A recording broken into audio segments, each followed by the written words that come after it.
If you know anything about sleep, you probably know that there are two types. There's REM sleep, where we dream. There's deep sleep, where we don't. And we mostly know that we should try and get more of it.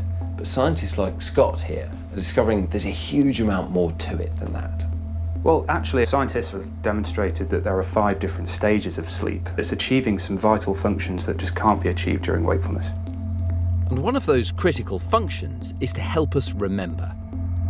Scott believes that during sleep, the brain selects which memories to strengthen and which to lose. Rustic, hormone. To show this, I have to create new memories that can be tested later. So what I'm doing here, what I'm meant to be doing here, is making associations between the word and the picture. So here, for example, it says the word artistic, the computer says artistic, and there's a picture of a hairdresser. So I have to make a mental link between artistic and hairdressers. This is military, and there's a potato peeler. So maybe soldiers carrying potato peelers. And Scott assures me this is one of the more interesting experimental psychology tests, so I shouldn't fall asleep during the test. Exotic microwaves. Okay. And as Scott tucks me in for the world's most unnatural nap, it's time to let my brain get to work. Right, am I good to go? Yep, you're good to go. So we'll be back in about 90 minutes and just try and relax and enjoy some sleep, okay? Lovely. All right, I'll see you in an hour or so. Yeah, and you. Out. Been looking forward to this all week.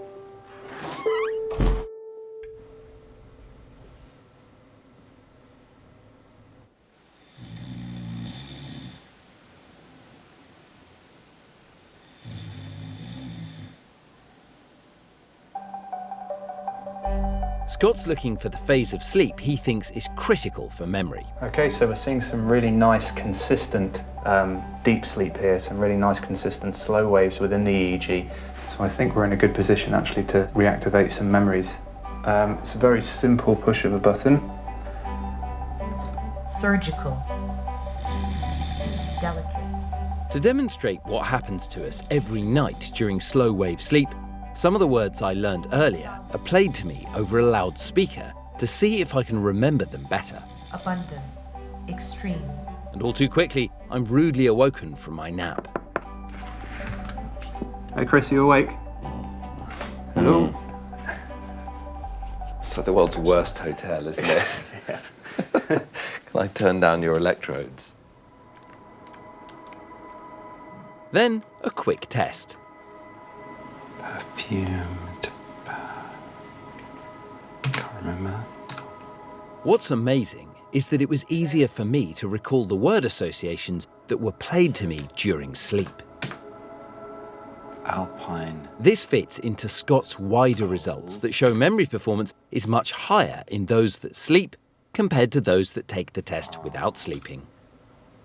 There were quite a few examples of words that popped up that were suddenly, very surprisingly to me, I could remember them.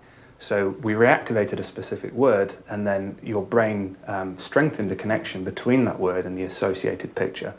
We think one of the main things that slow wave sleep is doing is actually eradicating all of the irrelevant information that we don't need.